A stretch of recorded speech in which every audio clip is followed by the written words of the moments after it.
Mais Bagdad n'est pas là que pour étonner ou séduire. Elle est là pour gouverner le monde. Ces califes vont installer des bureaucraties, mettre en place des institutions, susciter des vocations. Ils vont s'appuyer sur deux cordes claires. D'une part, les lettrés religieux dépositaires de la parole révélée, et d'autre part, une élite séculière de savants, de philosophes et de fonctionnaires, appelés à éclairer la réflexion des princes, à préparer leurs choix, à répercuter leurs décisions. Cette élite va trouver un formidable protecteur en la personne du calife Al-Ma'amoun.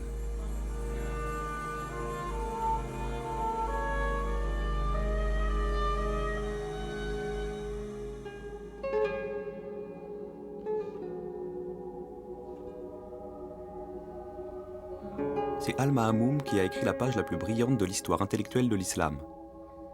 Devenu calife, il a offert sa protection et son soutien à tous les esprits libres de son époque, notamment les défendant contre les théologiens traditionalistes.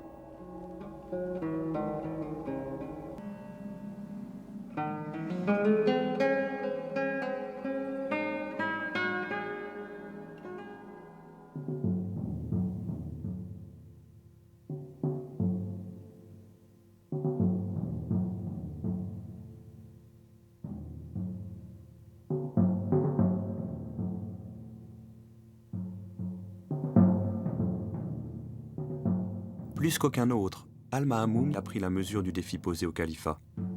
Pour gouverner un empire aussi vaste, en assumant la diversité de ses populations et de ses cultures, il lui fallait à la fois mobiliser tous les talents de son époque et faire appel à tous les savoirs acquis au cours des époques précédentes. El-Ma'moun, c'était quelqu'un qui était un souverain très éclairé et qui a voulu faire de Bagdad une capitale brillante. Bon. Et il a donné les moyens à ceux qui étaient capables de la rendre brillante. Il a donné les moyens de le faire. Pourquoi? C'est parce que d'une part, c'était un empire qui était riche, c'était un empire qui était très vaste, avec échange d'informations surtout. Et vous aviez des gens de passage à Bagdad qui venaient de la Chine. Et vous aviez donc des gens qui vous racontaient ce qui se passait en Chine, quelle était la géographie locale, que c'était...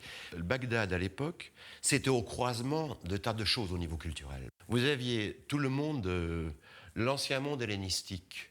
Vous savez, les manuscrits grecs, ils étaient sur place, parce que l'Empire recouvrait une partie de l'ancien empire byzantin.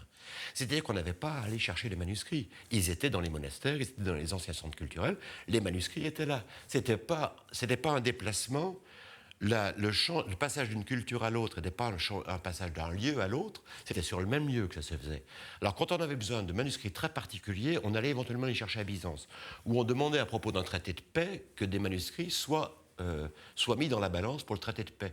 Mais la plupart des textes étaient déjà sur place. Et il se trouve qu'à Bagdad, tout le monde s'est mis à travailler ensemble, et on parle beaucoup du multiculturalisme de Cordoue, mais Bagdad au IXe, c'est beaucoup plus fort. C'est-à-dire qu'on voit très bien que Bagdad au IXe, vous aviez à la fois des musulmans, des chrétiens, des juifs, des zoroastriens, des sabéens, et tout le monde travaillait ensemble. L'important, c'est qu'on puisse arriver à faire quelque chose. Et là, on voit que El-Ma'moun a réussi, et je crois que c'est la plus belle réussite pour ce qu'est splendeur d'une capitale. Parce qu'après, les Fatimides ont essayé au Caire, il y a eu de très beaux résultats, mais ça ne vaut pas Bagdad au IXe siècle. C'est-à-dire vous avez eu, après l'Andalousie, vous avez eu de beaux résultats aussi, mais c'est sûr que ça ne vaut pas Bagdad. Bagdad au IXe, c'est passionnant pour ça. Parce qu'effectivement, on a tout un mélange là qui est extraordinaire.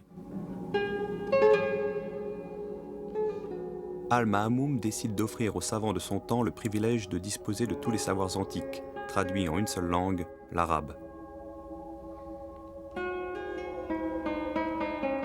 Il ordonne de rassembler les manuscrits existants sur les territoires de l'Empire et se procure les autres ailleurs, à Byzance, en Inde, en Chine. Il mobilise les talents nécessaires pour transposer ce fond du grec, du syriaque, du persan ou du sanskrit en une langue arabe adaptée aux subtilités conceptuelles de la philosophie, aux abstractions de la mathématique, à la mesure astronomique. Cet immense effort a pour centre Bet al-Hikma, la maison de la sagesse. La Maison de la Sagesse, qu'est-ce que c'est? Ce n'est pas un centre culturel, mais presque. En un sens, c'est le premier grand, vrai et peut-être unique centre culturel de l'histoire de l'humanité. Une maison où un pouvoir politique réunit, rassemble, permet de travailler à un certain nombre de traducteurs traducteurs qui vont devoir s'acquitter d'une tâche colossale, qui est de faire passer en arabe, comme on dit, un certain nombre, un nombre très considérable même, on pourrait dire, de textes grecs, mais aussi de textes venus des autres ères où des savoirs techniques, philosophiques, scientifiques existaient. Cette maison de la sagesse marque la première étape, disons, d'un très long voyage, le voyage que la philosophie et les sciences, d'une manière plus générale, va effectuer d'Orient en Occident. Né d'une mère perse, Al-Mamoun a d'abord été gouverneur du Khorasan dans l'Iran actuel. Là, il s'est imprégné de culture perse, d'influences indiennes, et surtout, il a découvert la science des Grecs auprès des savants chrétiens. Une nuit, raconte Al-Mamoun, j'ai vu en rêve un homme assis dans la posture des sages. Je lui ai demandé « Qui es-tu » Il m'a répondu « Aristote le sage ». Alors je lui ai posé la question « Dis-moi comment définir une parole juste ?» Celle qui est conforme à la raison. Mais encore, celle qu'apprécie l'interlocuteur. Mais encore, celle dont on n'a pas à craindre les conséquences. Mais encore, il n'y a pas d'encore. Le reste ne sert qu'à divertir les ânes. C'est pour apprendre à distinguer une parole juste d'un divertissement pour les ânes que le calife Al-Ma'moum donnera une impulsion décisive à la maison de la sagesse. Celle-ci a été fondée par son père, Haroun al-Rachid, mais alors comme une bibliothèque à l'usage exclusif du prince. Sous Al-Ma'moum, cette bibliothèque s'ouvre à l'élite savante. Elle devient le support d'une grande ambition intellectuelle à l'échelle de l'Empire. On traduit. Et par là se reconstitue la philosophie grecque complète, presque complète, à une époque où, par exemple, dans l'Occident chrétien, le savoir antique a entièrement fait naufrage, où les livres sont devenus rares et où la culture supérieure a pratiquement déserté l'espace social, politique et religieux. Donc on a là quelque chose de tout à fait exemplaire et fascinant d'un certain point de vue. Au fond, on peut dire que grâce à cette maison de la sagesse qui réalise en quelques années ce programme de traduction, le monde arabe s'approprie littéralement la culture des Grecs, la poursuit, la développe et entre véritablement dans l'histoire de la philosophie qui n'est pas une histoire européenne ou une histoire grecque, c'est une histoire plurielle et cette pluralité commence à Bagdad. Tous les mardis, le calife convie les savants présents à Bagdad pour une journée de réflexion. Cette journée commence par les ablutions d'usage, se poursuit par un repas, puis se prolonge par des débats ouverts sur les questions d'actualité, de philosophie et de science. Al-Ma'moum partage avec ce cénacle ses interrogations, ses intuitions et même ses doutes.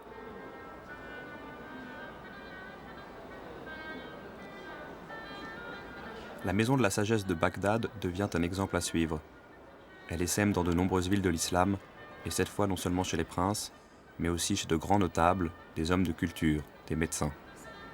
De la bibliothèque royale, on passe à la bibliothèque publique, puis à la bibliothèque privée.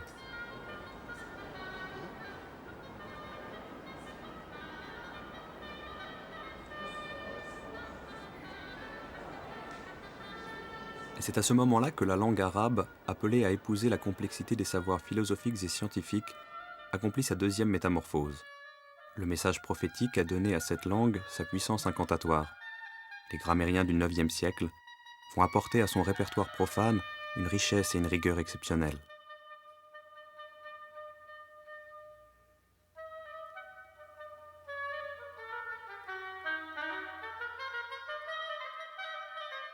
Les savants, d'où qu'ils viennent, doivent se mettre à apprendre cette langue pour participer au mouvement.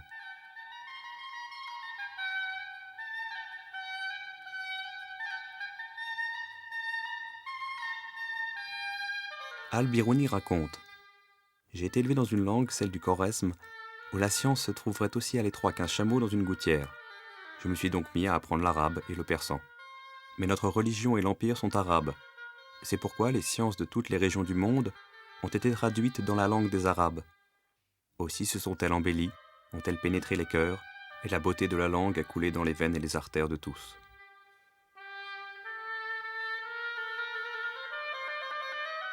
Il y a un engouement général pour la lecture, pour le savoir. Il est favorisé par l'introduction et la diffusion du papier, selon des techniques importées de Chine. Les copistes disposent alors d'un matériau léger, solide et beaucoup moins onéreux que le papyrus et le parchemin. Le commerce de manuscrits se développe. Les boutiques de libraires, ouvertes à tout public, se multiplient.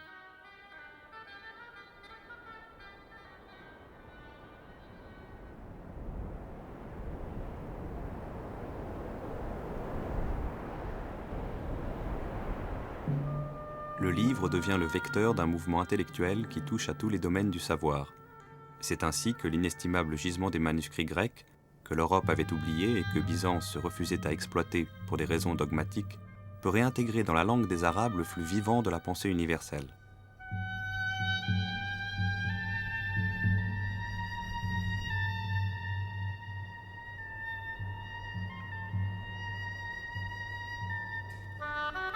On assiste à l'émergence d'une figure prestigieuse, celle du savant total, de l'érudit tout-terrain, à la fois grand voyageur, philosophe, musicien, mathématicien, astronome.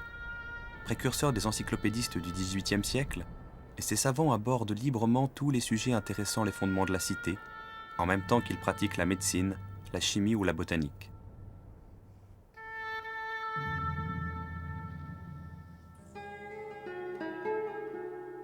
À leurs yeux, l'islam n'oppose pas la raison à la révélation. Au contraire, l'islam tient la raison pour un irremplaçable instrument de la pensée.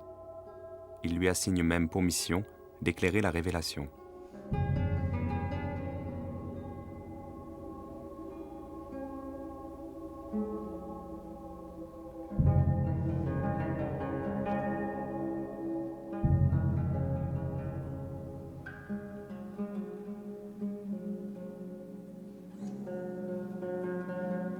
L'islam ne se présente pas comme une religion irrationnelle.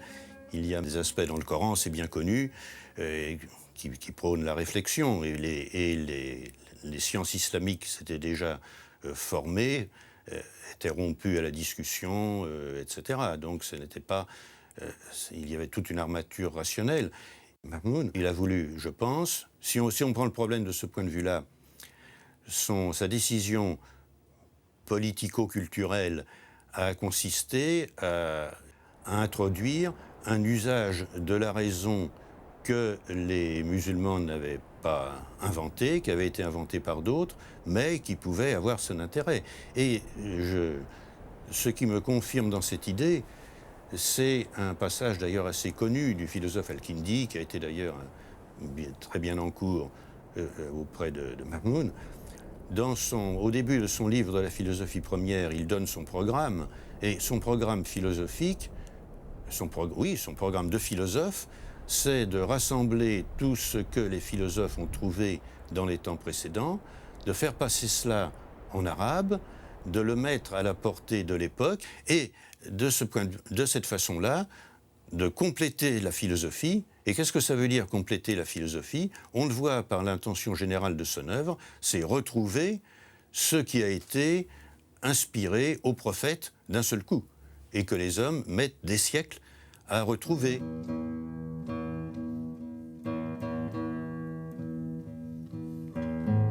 Je crois qu'il y a un ajustement entre les mentalités. Il y a aussi une soif de connaître que je crois la révélation, le message coranique encourage, justifie et impose d'une certaine manière aux esprits qui en sont capables. La révélation coranique appelle tout homme, où qu'il soit, à proportion de son talent naturel, de son fond mental, à connaître la vérité. Alors ça ne veut pas dire que tout le monde doit être philosophe, naturellement, mais ça veut dire que ceux qui ont la capacité de le devenir doivent affronter leur destin, leur destinée, leur destination. Et c'est ce qu'a compris le pouvoir abbasside. C'est ce que met en œuvre cette maison de la sagesse. C'est une maison pour les sages, bien entendu, faite par des sages, pour des sages, mais c'est une maison qui, au fond, va devenir un foyer pour l'humanité entière, parce que qu'on soit à un bout ou à l'autre de cet immense empire, on peut en recevoir finalement quelques lumières, si on y est appelé. Donc je crois que là, il y a une rencontre heureuse, rare, précaire, entre le message religieux et finalement la situation de l'époque, dans tous ses aspects. Il y a des savants pour faire de la science, il y a les moyens économiques d'organiser la circulation des échanges, et puis il y a la volonté politique de le faire. Ces trois conditions sont rarement réunies, hélas, à toutes les époques de l'histoire.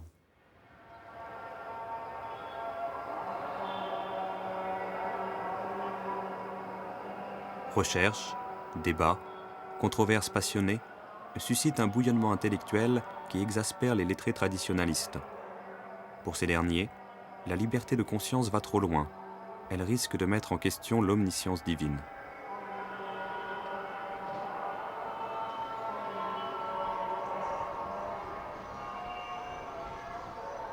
Un de ces lettrés, Ibn Qutayba, ridiculise en ces termes les intellectuels laïcs.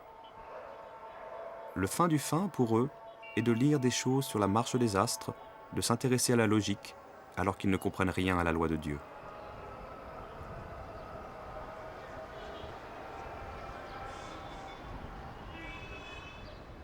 Mais les savants pourront continuer de réfléchir, d'écrire et d'enseigner. Durant 3 siècles, tant que les princes continueront de les protéger, partant du principe selon lequel les croyants doivent exercer leur propre jugement face à toutes les questions auxquelles les textes sacrés n'apportent pas de réponse explicite.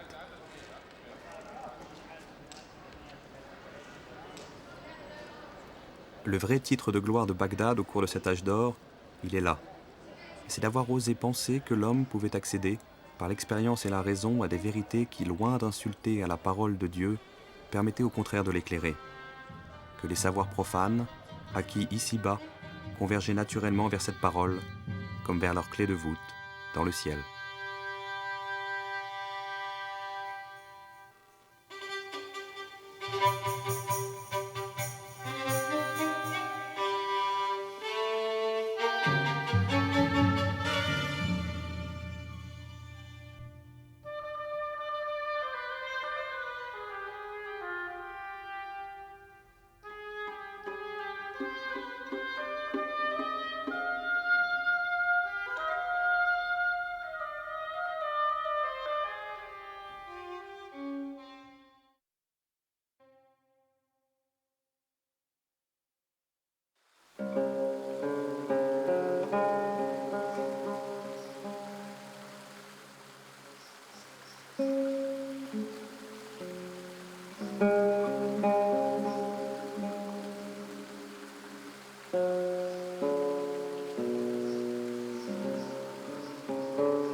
La poésie arabe nous montre que l'Andalousie est un pays imaginé par ses habitants.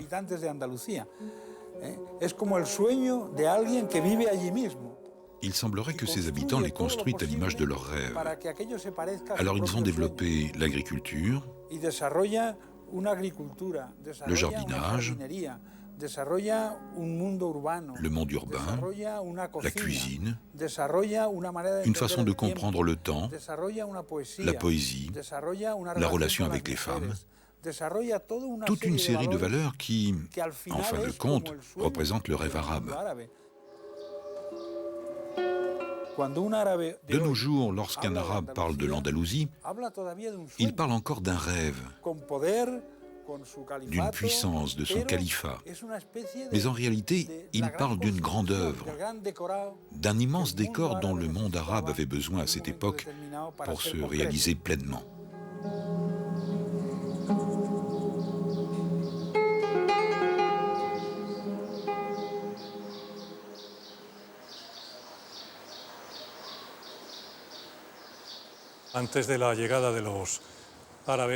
Avant l'arrivée des Arabes et des Berbères, la civilisation andalouse n'existe pas. Une civilisation romaine, apparue tardivement, est présente à caractère hispanisant. À leur arrivée, les musulmans vont trouver l'Hispanie, qui est sous domination wisigoth, mais conservant les traditions culturelles et sociales du monde romain.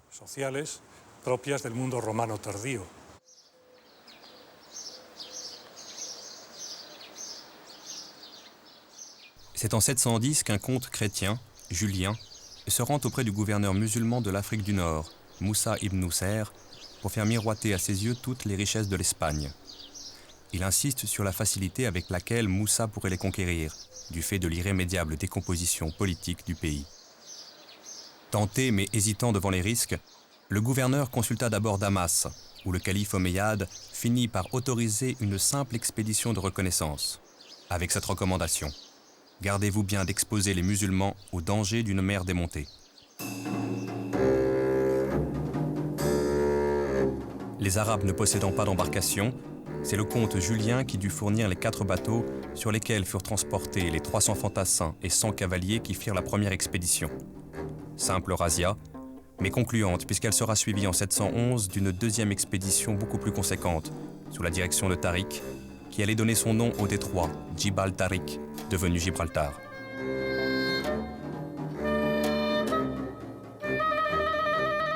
Étrange spectacle que celui de cette armée de 7000 hommes, essentiellement berbères, commandée par un chef musulman avec pour conseiller un officier catholique, où les guerriers wisigoths se mêlaient aux combattants du Rif.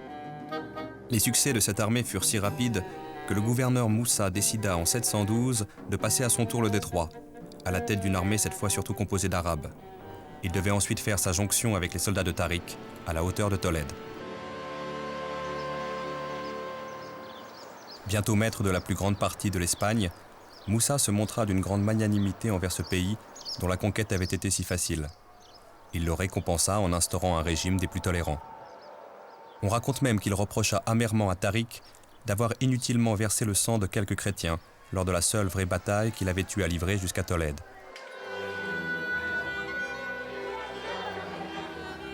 L'unification et la consolidation ultérieure du pouvoir musulman allaient être beaucoup plus laborieuses. Bien plus que les princes wisigoths, ce qui pendant longtemps menacera ce pouvoir, ce sont les rivalités internes qui le déchirent. Entre Arabes et Berbères, mais aussi entre différentes tribus arabes, ces rivalités se transforment souvent en combats fratricides. Sans compter, à partir de l'an 750, l'opposition entre les fidèles de la dynastie déchue des Omeyyades de Damas et les partisans du nouveau pouvoir abbasside à Bagdad.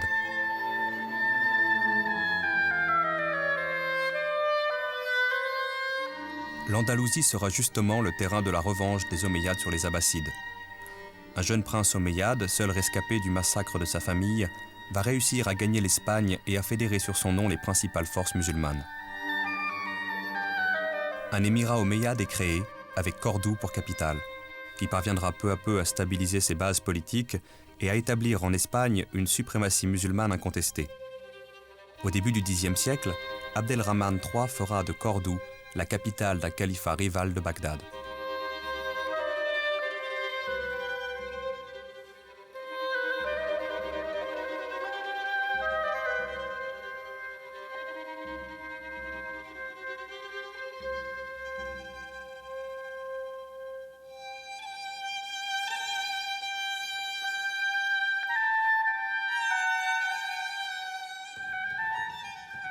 Les richesses accumulées à Cordoue au Xe siècle sont colossales. À titre d'exemple, ce cadeau qu'un noble qui vient d'être nommé vizir envoie au calife pour le remercier. 500 000 pièces d'or frappées, 400 livres d'or brut, 200 sacs de lingots d'argent, 30 pièces de soie brodée, 10 pelisses dont 7 en peau de renard blanc du Jourdain, 100 peaux de zibeline, 6 tentes d'apparat, 48 manteaux tissés de soie et de fil d'or, 100 armures de parade, 1 millier de boucliers, 100 000 flèches, 100 chevaux, 60 esclaves dont 40 hommes et 20 femmes. De cette période faste date l'essor d'une civilisation musulmane proprement andalouse, à laquelle contribuent aussi bien des musulmans que des chrétiens et des juifs. Lorsque l'on visite Tolède, on découvre une ville où cohabitent 3 cultures différentes. La culture musulmane tient une place prépondérante dans l'histoire de la ville. Lors de la conquête, les musulmans sont entrés par là. Beaucoup d'églises de Tolède ont alors été transformées en mosquées et en oratoires. les mosquées étant des lieux pour prier. Là, vous voyez le motif des colonnes. Observez ces arcs en fer à cheval. Ils sont typiques de l'art wisigoth. Mais par la suite, ils sont devenus l'emblème, le symbole de l'architecture de Cordoue. Lorsque l'on se promène dans Tolède, on découvre une symbiose culturelle présente tout au long des siècles. De nos jours, ce qui fait le charme de Tolède, c'est qu'il n'existe pas de séparation culturelle comme à Jérusalem. Chaque pierre, chaque style, qui est l'essence même de Tolède, intègre les trois cultures, la culture juive, la culture arabe et la culture chrétienne. Les maîtres de l'Andalousie vont conduire une politique fondée sur le respect des deux autres religions du livre. Pas de prosélytisme, pas de conversion forcée. Chrétiens et juifs ne sont pas inquiétés dans la pratique de leurs religions respectives.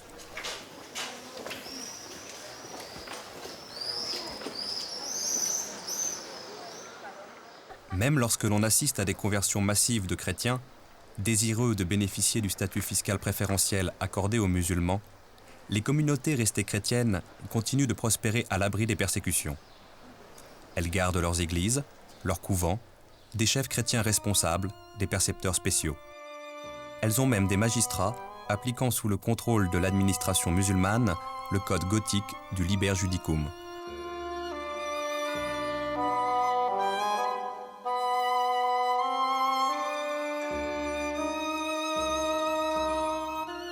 Il n'est pas rare, malgré les protestations des docteurs de la foi islamique, que musulmans et chrétiens célèbrent ensemble des fêtes telles que Noël et le jour de l'an, ou qu'une même église serve pour la prière musulmane du vendredi et pour la messe chrétienne du dimanche.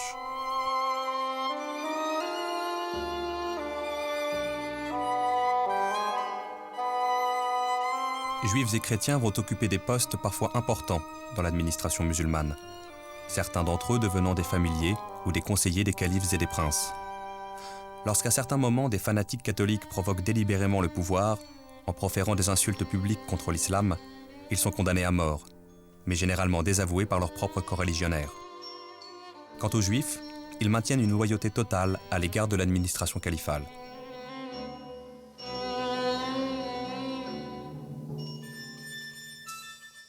Les communautés juives connaissent en fait un âge d'or.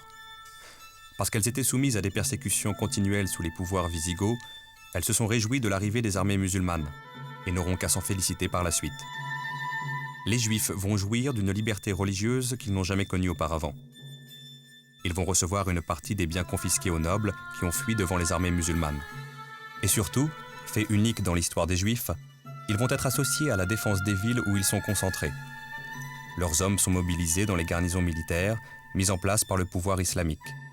Et les chroniques sont formelles, ils participèrent aux côtés des musulmans à de nombreux combats. Les musulmans arrivent en Espagne, où il y a déjà des juifs depuis très très longtemps, depuis de nombreux siècles, en disant « Nous sommes les porteurs de la langue qui a transmis la dernière révélation. » Vous savez que la dernière révélation, celle du Coran, a été transmise au prophète, à Mohammed, par l'archange Gabriel, en langue arabe.